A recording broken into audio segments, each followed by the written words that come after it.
Real quick, my friends, before we get this video started, we are down to the final last days of the Diamond C trailer giveaway on wrenchworks.com. It is ending this Sunday. So I believe we're down to 4 days potentially left at this point to get entered to win this. Every dollar that you spend is an automatic entry. Have gotten a couple quick questions about the stock online. What's there is there, guys. There is still plenty of stuff there in all of the sizes, so grab what you can. Don't miss out on the entries. Get this stuff before Christmas. We were gonna have a winner very, very soon, but can't win if you don't get entered. It is the best way to support your boys, support the channel. We will see you guys.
Some problems with the intake ballooning out a little bit, and we drilled some 1/2-inch holes and put in a support bar in there so it won't balloon out anymore.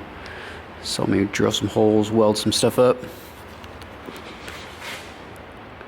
That'll hold her up. Keep this thing this size.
What is going on today, guys? Welcome back. Official Greg A weather report is that it's actually fairly nice. We're in the 50s today, which I am totally a fan of. But anyway, very nice day today. We are hopefully going to be completing a lot of the first gen turbo kit. Should be able to get it about 90-95% done. We've been working on it in the background, so we're gonna catch you guys up on all that. But quick, obviously shameless plug of the video.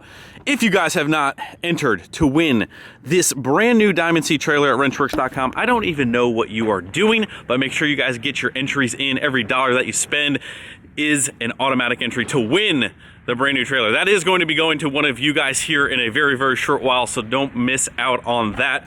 Very excited. But anyway, let's head inside and let's catch you guys up on all of the turbo goodness that has been happening on the first gen. So anyway, here we go. We got Michael. We got Michael hard at it. Michael's been busting his butt while I have been trying to help, but there's a lot of other things in the background. So we're in the shop helping today, and we're gonna let Michael, you're gonna do all the talking. We're gonna let Michael do all the talking, well, some of the talking. So we've done a lot. You know, it seems like the days just fly by. Michael's been out here just getting her done, fixing things. Michael's the man. What can I say?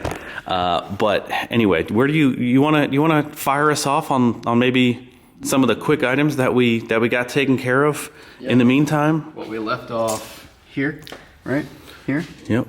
Everyone saw our manifold concoction. If you guys did not see us chop up this nice, beautiful stainless diesel manifold, go back and watch a video or two previous to this. Let's see. We made our half of our hot pipe back here. We went from 4-inch transitioning to 3.5, trying to get it ready for our large turbo here, and then I guess really we'll just move over to the intercooler. Yep, we got our first like little bends tacked onto our wastegates here. So we kind of, we hung the turbo in here previous to this and kind of got a rough position. And we're waiting on some pieces that we'll show you, but we kind of got it roughed in there close enough to make those pieces. They're tacked. They're not fully... Yeah, they're far from done. But and then with the intercooler, we pulled this out, and then we had to fix our end tanks because they were, well, this side was bubbling out. And then all we did was drill a hole through here and then put a piece of tubing there to like keep it from going that way.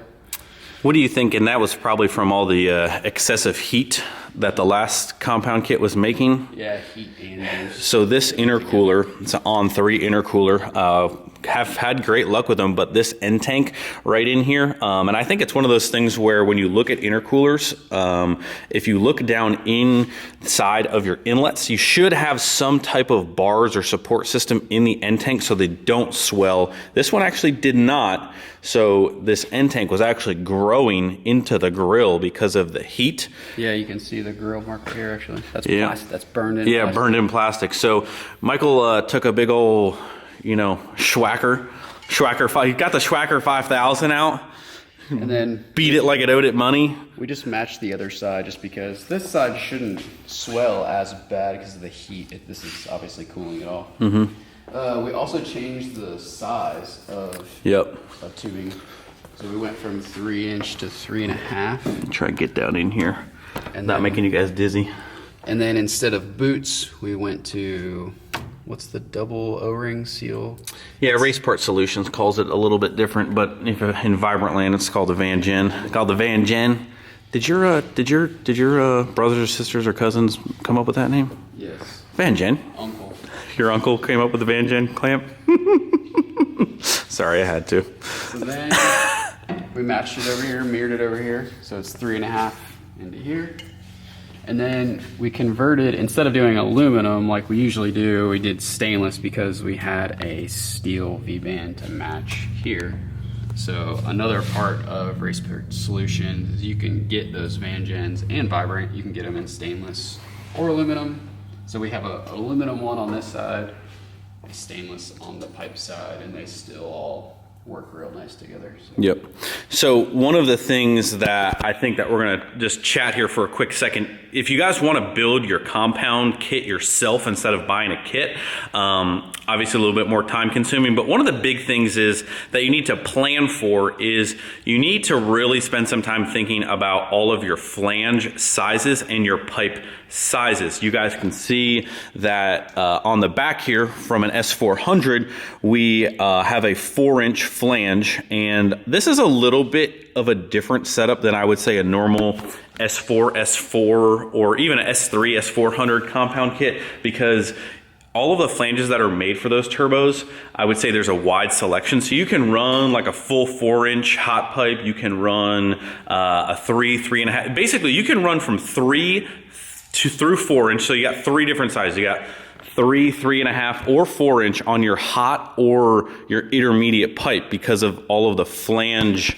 options that tons of people make. It's a very common setup. Now on this bad boy on 3, 107 millimeters of pure sucking whatever we want to beast unit here, we're kind of you like that? I could have kept going. Like suck your child, suck your soul, like yeah, like child birds, you know, whatever you want. Like this thing is just a tank. We already had preset flanges for this turbo, and they were 3.5 on the cold side. On the hot side, 3.5, 3. Oh, 3. Yep. Okay, whoops, messed that up. See, so we already had kind of, and we could have chopped this and done something different, but the turbo came with the flanges, so we're going to utilize what it came with, and that's kind of why on this kit you'll see a little bit of some differences. You're probably going to ask why we put this transition cone here in the back. We're going to have another one here, and that is because of the turbo that we're using here. So takeaway point is, and we're trying to hide some of these transitions a little bit too. It's some of the, we are tastefully, cool. Yeah, it's obviously, we're trying to make it look cool here, boys. Performance second, looks first, obviously. So if you have an S400, kind of like my old kit, you can run like a full 4-inch. I think I ran 4-inch on the, I kind of just, it's looks. As far as performance goes, I mean, on a bigger setup, maybe stick with 3.5 to 4. Like, don't go to 3. A lot of people will always ask, like, hey, what size should I make this pipe? The differences are so minute. Really, like, what's going to fit the best? What's going to look the best? Going from 3.5 to 4 on pipe size, I don't really feel, especially in a compound kit, like you're forcing everything, and it's not really going to make a huge difference. So yeah, and depending on your flanges, you could spend a bunch of money trying to make it the exact size that you want, really, when you can just put it together way cheaper for the size that are easy. So yep, true. So we're gonna, like I said, we're gonna go ahead and assemble our small turbo. We're gonna place our big turbo back in here, show you guys that, and then continue to make our hot side pipe and kind of our intermediate pipe. Now, one thing that we were waiting on as well, where's Johnny's beautiful turbo cover piece? So what we did, and you don't have to do this, obviously our last setup, if you guys remember our last turbo setup, all I did was weld the adapter piece right onto the cover. Well, on this one, to try and gain a little bit more room, we actually had the guys over at Stainless Diesel chop this compressor cover down as low as possible to gain more room, because technically my other one was sticking up maybe 1.5 inches, maybe almost 2 inches higher to make that pipe, and it gets kind of cramped with a bend. So what they did is they kind of milled this down so you still have airflow all the way around inside the cover, and then put this piece on here. And again, we're matching our size for our big turbo here. But yeah, we had that done. Those guys helped us out with that. Huge thank you to them. But you don't have to do that. You can just stick it right on top of a normal cover. It just gets kind of technical too, because you need to have this map, or what is that? The map groove part. You need this gappy boy in here. Yeah, it needs to be lower. We could have just flopped it right on there and welded it, but then you wouldn't have air getting to the map groove.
are gonna be so mad.